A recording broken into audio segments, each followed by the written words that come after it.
Yeah, Cullen will play for us. Yeah, he had. I thought it was a bit more serious than what it was actually. It was just a minor nick in his soleus, which apparently keeps players only out for a maximum of a week. So, yeah, he'll certainly play for us.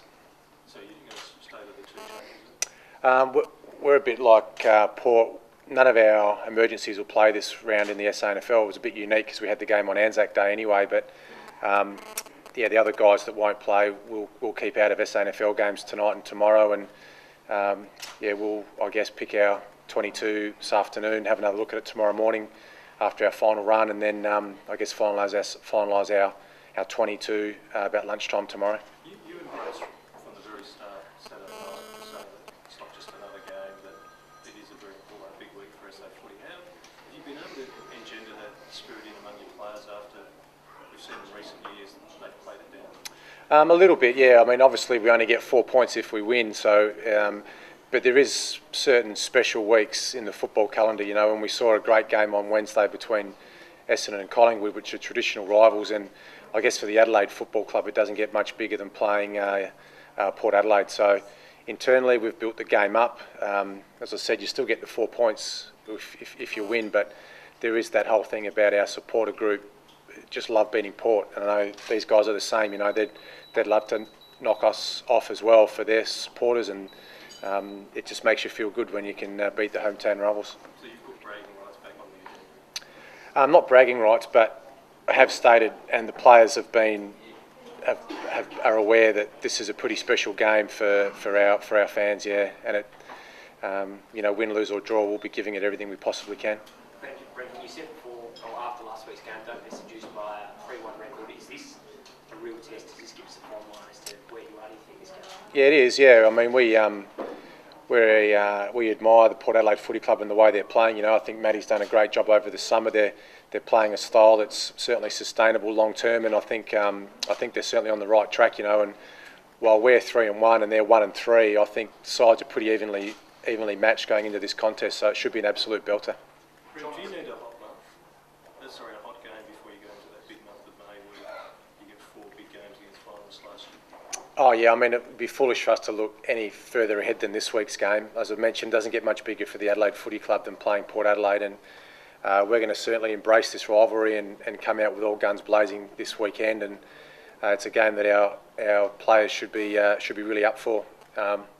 After this week's game, we'll lick our wounds and get on with Sydney the following week, but we certainly won't be looking any further ahead than Port Adelaide on Sunday. In terms of tuning up, do you need it to go again about those issues that Hawthorn exposed on you? Yeah, I mean That month is extraordinary. Yeah, it is, but yeah, we've still got a long way to go, and we're still improving. But we're certainly not playing our best footy yet, and we can't keep playing the way we are and having wins. We need to improve. So we've addressed some issues this week, as we have right from our first NAB Cup game. Little things that we need to keep improving on, and we feel like we're making small improvements, but we do need to keep improving. We can't keep standing still. Brendan, have you been watching old showdown footage and highlights and big moments just to try and get a feeling of what the rivalry's like? I haven't, but the highlights that I have seen, there's been a lot of punch-ons. There's been a lot of melees, but yeah, certainly, you know, we'll be playing the ball. We're the number 1 contested ball side in the competition, so we do like it hard and we like it inside.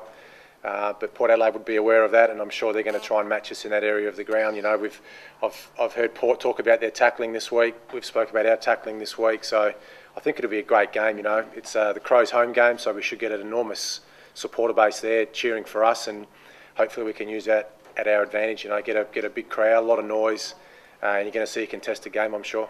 Brendan, from your time at Port in 2007, do you think they make more of the showdowns than Adelaide do? No, I don't think so. I think our boys, particularly the ones that are South Australian born and raised, they understand the significance of this game for the state and for the psyche of our supporters. So we haven't hid from that this week. Like I said, you've got to embrace your rivalries sometime and not play them down. So it's still 4 points for the winner, but at the same time, it's nice to get bragging rights over your hometown rivals. Seno, you mentioned a few punch-ons you've seen in the highlights. Nothing like that coming on Sunday? No, I don't think so. I think it'd be foolish for any of our boys to start swinging. Yeah, we'll just play the ball as hard as we can. We'll try and tackle, put pressure on the opposition, but I'm sure there's going to be a fair bit of niggle out there as well. On that, Brendan, are you going to keep McKernan as a ruck? Yeah, we've got the opportunity to play two rucks, or we can play Jacobs and also Tippett sort of pinch hit in the ruck. So the reason we brought McKernan in was to allow Tippett to play as a permanent forward. We haven't decided how that'll structure up this week, but yeah, we do like Tippett as a key forward, even though he's been outstanding with his timing in the ruck. But yeah, we felt last week we could have got an advantage with two rucks. If we decide to go that way this week, we'll probably finalise that tomorrow at lunchtime. Are you happy with Taylor's form against the Giants? Yeah, he 1 goal 5 and 1 out of bounds on the full's not great reward for what was a pretty good game, but I guess the big story should be our two key forwards should be 1 and 2 in the Coleman, but they're not. That's not the story. The story is we do miss goals we should kick, so that's something that we're working on behind the scenes, and if those boys can put it all together, we're going to have a pretty dangerous forward line. You said before last Saturday Kurt was just about ready to break out and kick 8 straight, and he ended up kicking 4-1. Yep. I reckon Taylor's set for a similar game. Yeah, I hope so. I mean, this is as big a stage as it gets, and good players play well in big games. Doesn't get much bigger for us than this. We had a couple of boys were disappointing when he had a chance against Hawthorn, on the big stage, MCG a couple of weeks ago.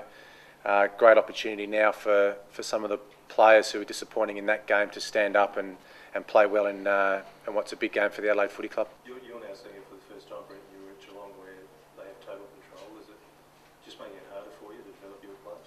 Yeah, it's a tricky one because I know Matty and I would both love to have our own reserve side that we could control.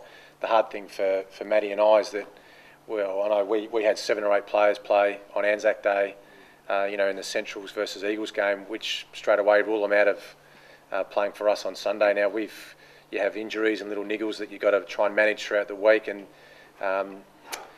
we've got an example, say, with Brad Symes, who maybe he could have been an emergency for us on Sunday, having played on Wednesday. So all those things ultimately would be taken away if we had control of our own reserve sides. But that's certainly on the radar for us down the track, and it's not something that we both would love, I'm sure. More complicated at Sturt, whereby you're trying to drum handle out and they're trying to win.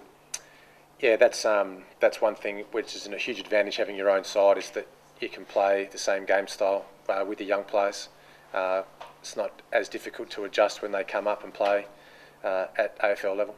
Brendan, Jared Petrenko obviously got knocked out early in the game last week. Was there any ever doubt on him, or is he 100%? No, he's fine. He'll play. Yeah, there's never been a question on him.